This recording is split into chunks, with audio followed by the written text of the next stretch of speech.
I'm Jessica, and I lead APAC Platform Partnerships for Games, based out of Singapore.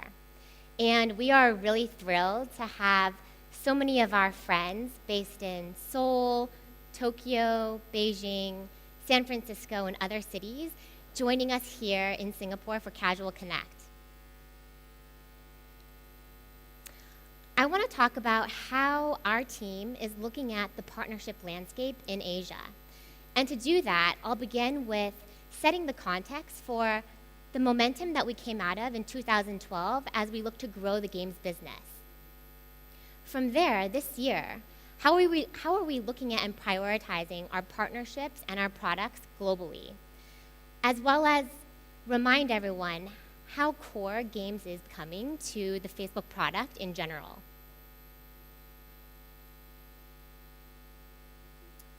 So hopefully many of you have gotten a chance to commute on Singapore's MRT subway station. But this is one of my favorite photos that I snapped when I first transitioned out here to the region. And to me, it really highlights the opportunity in Asia, the highly populated, mobile-only, as well as constantly in-commute region that we live in and that we are all looking to reach. I don't think I have to tell this crowd how incredibly important the region is for companies to get right over the next few years. Not only because Asia is leading the world globally in terms of smartphone adoption and growth, but also because we are seeing some serious innovation coming out of this region. And as Facebook, we're watching and we're learning. In fact, you can actually see this in some of our recent company launches. Last month, we introduced Facebook Home for Android. And it's not a phone or an operating system, but Facebook's way of rethinking what a mobile experience should look like on the Android phone. Unsurprisingly, centered around social and your friends. A couple weeks later, we also launched messaging updates for iOS, which include chat heads. Chat heads are really a way of looking at messaging, not as a standalone app, but as an experience on mobile that should follow the user as he or she goes from different types of apps on his or her mobile device. And finally, stickers, another feature that I'm sure I don't have to explain to this in crowd, which we hope you enjoy. And mobile gaming, which is increasingly dominating time and money spent on smartphones. As we continue to grow our partnerships on desktop, we are also starting new partnerships on mobile, partnering with mobile game developers in China, Korea, and Japan, and many other parts of the world to really take their games, not just from market or regional successes, to global hits. And to accomplish this, we have a growing games partnerships team across the US, Europe, and Asia. And specifically, we are growing our teams in Asia across Singapore, Seoul, and Tokyo. And we hope that you meet many of us over the course of the week. In fact, the majority of our team is participating in Casual Connect. And Sean Ryan, our Director of Games Partnerships globally, as well as Namita Gupta, our Head of Partner Engineering for Games, is also in town. And we are looking forward to many interesting conversations. So 2012 was a really exciting year for the games industry. I would say not just for Facebook, but also for a lot of you in this room, as we saw a lot of mobile disruptions. We saw markets such as Korea and Japan really tip the Android Google Play ecosystem. And so I want to take the next few minutes to show off a little bit about how we really reached some key milestones, and perhaps contrary to what many of you in the room believe. In 2012, perhaps a number that the world will remember in terms of Facebook is that we hit 1 billion active users. But for many of us in the games industry, actually, there are a number of other milestones that we celebrated. Today, on a monthly basis, 1 in every 4 Facebook users is playing one of your games. And on a daily basis, 1 out of every 5 users is playing one of your games, which, by the way, that number has increased 15% year over year. Actually, in mid-March, there were more Facebook users playing games on Facebook than in the history of the Facebook platform. And we peaked and we grew.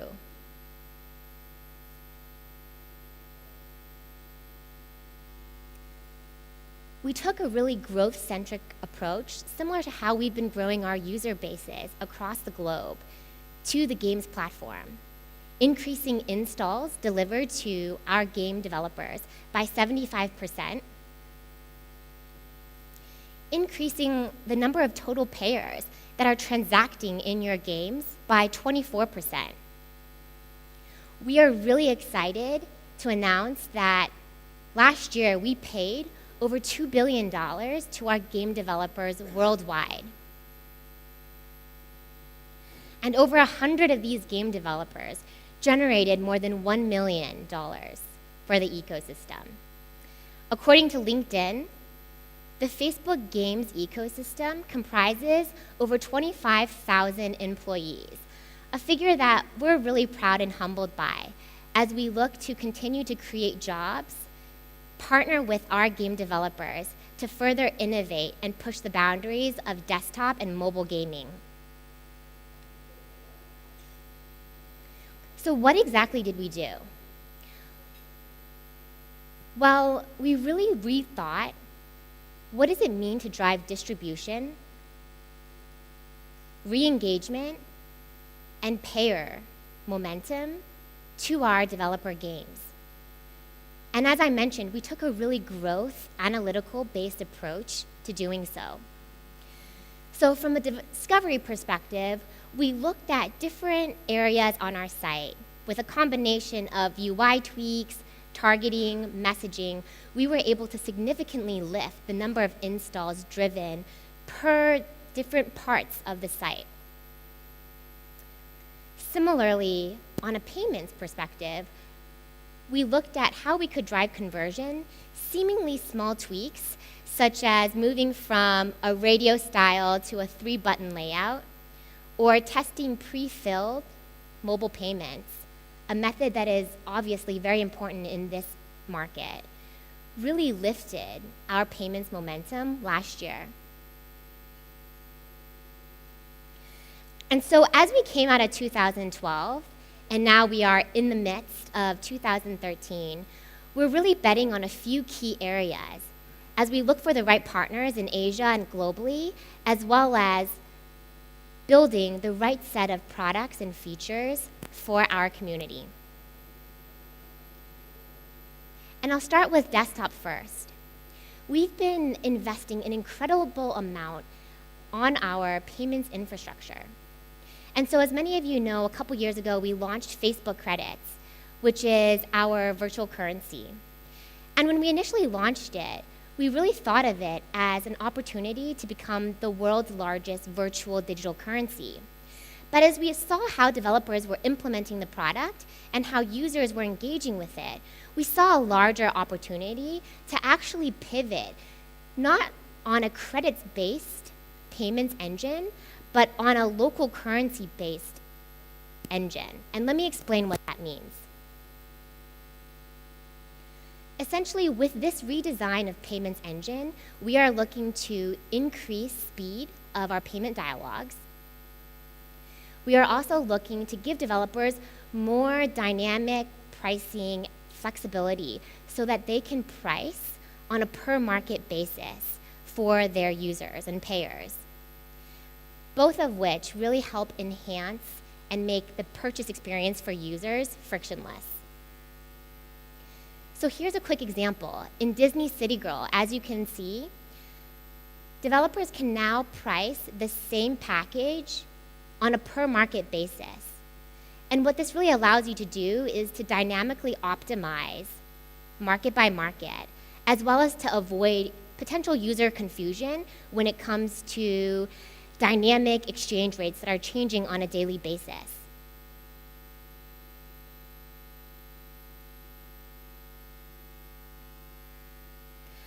And obviously, beyond desktop, we are constantly, as many of you are, thinking about mobile distribution. Not only in terms of how our mobile distribution SDKs, APIs are doing today, but what we can further do as we observe the region and many of the innovations that have happened over the last few months to see how we can improve and add value to mobile game developers. Of our over 1 billion active users, way over half of them are spending time on mobile. And for Facebook, this is actually shipping across different platforms as we think about how we want to deploy and implement new technologies across our own products. And not only internally, this is also shaping how we are rolling out solutions for our developers. As many of you are probably familiar with, we have a set of SDKs available on both iOS and Android, as well as a set of core social channels, ranging from the newsfeed, request, to some of the more advanced APIs, such as scores and achievements and Open Graph, all of which are unlocked by the Facebook login.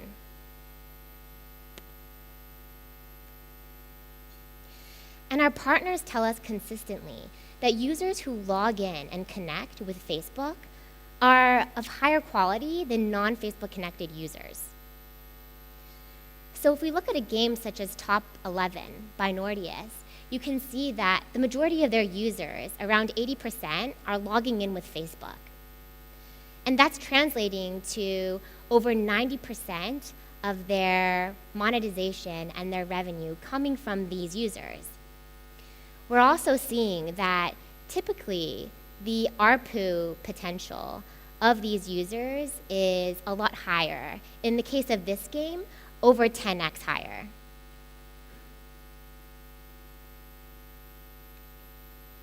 The great news is that as we develop these solutions, we are increasingly going native. So as you can see, if you're using our latest SDKs for both iOS and Android, you can actually invoke our authentication dialog in a way that is native to each device. And recently, we also announced mobile app install ads, a product that is gaining a lot of traction globally. So this ad unit is available on both iOS and Android. And in addition to the standard demographic targeting, you can target by OS, device type, and Wi-Fi targeting. My colleague Pete Gahn, who manages the global marketing solutions for APAC Games, will have a lecture on this tomorrow if you are interested in learning more. So to sum up our mobile offerings, our proposition is really giving you a way to allow users to connect into your games. And by doing so, really self-selecting a higher quality group of users from both a retention and a monetization perspective. From there, you have a set of social channels in combination with mobile app install ads as a way of driving discovery as well as distribution to your games across different genres and different markets. Cross-platform. This is a theme that has been emerging over the last couple of years. And so I want to share some data with you as opposed to giving you the pitch on why you should be going cross-platform. We recently looked at mean time spent on Facebook. And we looked at 3 different pools of users. First, users who spend time on web only. Then we looked at users who spend time on mobile only. And then we looked at users who spend time on mobile and web. And what becomes really clear is that if you are building for web only, or if you are building for mobile only, you are leaving time spent on the table. And so this has really informed the way that our partners and the way that we at Facebook have been releasing the next set of APIs for developers. So let's go through a few examples. Again, top 11, top soccer game. Have a game on Facebook.com. They launched on iOS toward the end of 2011. And in a matter of days, they were able to attain a top spot in the ranking charts and have pretty much stayed there since. In another category, we have simple slots game, Slotomania. Very similar story. Had a presence on Facebook.com. They released on Android toward the end of 2012 and saw similar success in terms of top grossing. And of course, everyone's latest favorite game, Candy Crush Saga. Launched end of 2012 on iOS and have remained in the top spot across a variety of markets globally. And so across these different genres, across these different launch timings, and different platforms, what they have in common is that they're all cross-platform games. And we know that there are development challenges, and obviously there are a lot of limitations when it comes to cross-platform. But as a platform and together with our partners, this is an area that we continue to bet on this year and moving forward.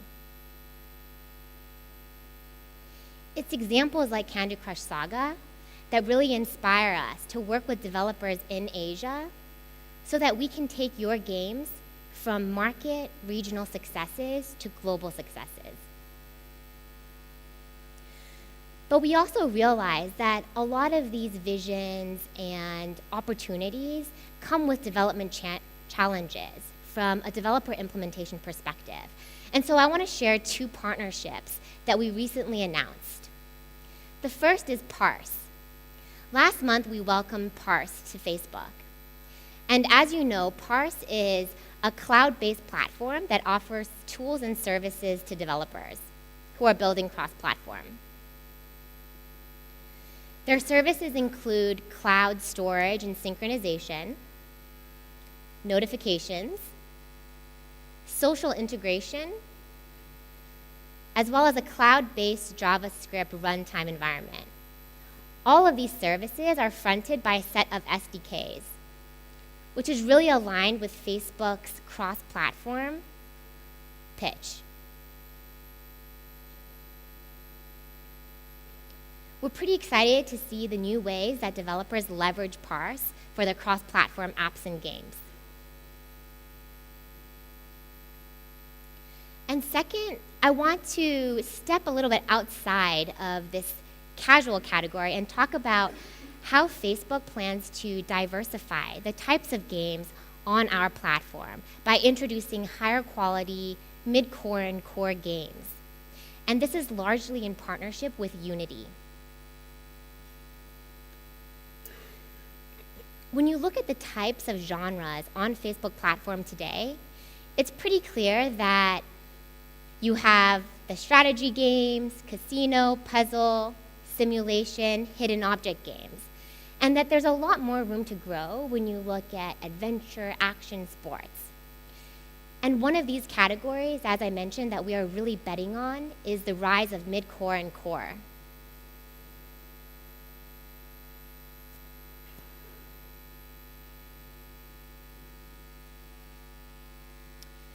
Again, contrary to popular thought, we actually have a significant portion of our active gamers who are a key demographic for mid-core and core games. If you look at active gamers, over 30% are in the target demographic range. Of Unity's around 200 million installs, about 75 million of those are active on Facebook.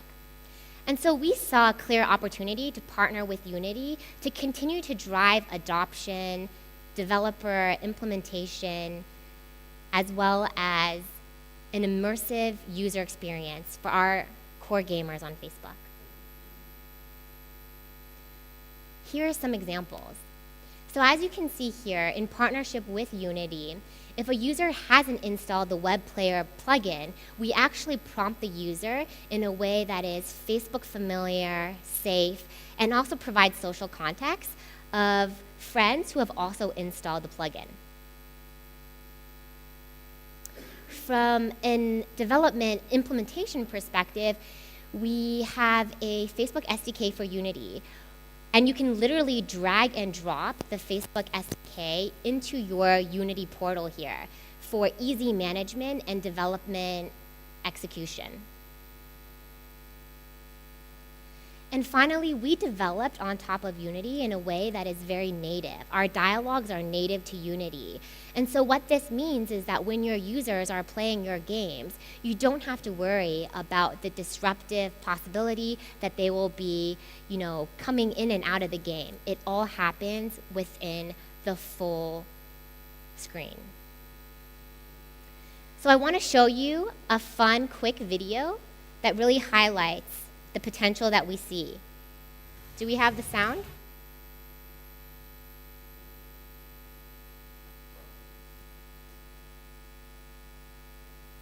Let's try this again.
So as you can see, not your typical stereotype of a Facebook game, but nonetheless a category that we are betting on as we partner in this region.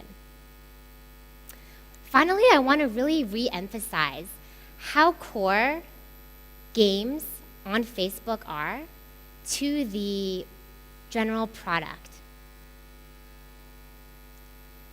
If you think about the key pillars of Facebook, it really comes down to three when we think about personalization and identity. The first is newsfeed, where users discover content from their friends in a very push-based way. The second is your timeline, which is really an opportunity for you as users to curate and really showcase the content, the photos, the apps and games that you love. And finally, graph search, which is a way for users to search on Facebook, whether it's friend information, app information. And what's really neat to see is that games is becoming woven into all three of these pillars. Let's start with feed. So here you can see that on both mobile and desktop, we actually have a feature called Games Filter, which allows users to filter their newsfeed on both mobile and desktop so that they can really see an intense, concentrated view of the friends and the types of game activities that they're taking in Facebook integrated games.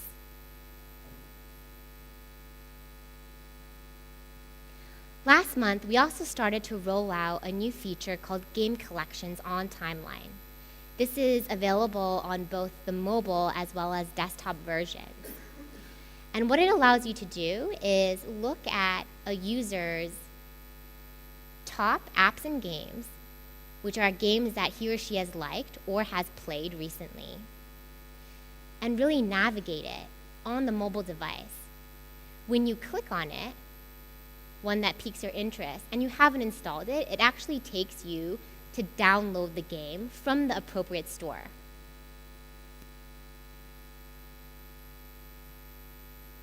And graph search, games my friends play. Given that search is such a high intent and potentially high LTV channel, we are really looking forward to seeing how our users play around with graph search as it gets rolled out more around the world as a way to discover new games content on web as well as mobile.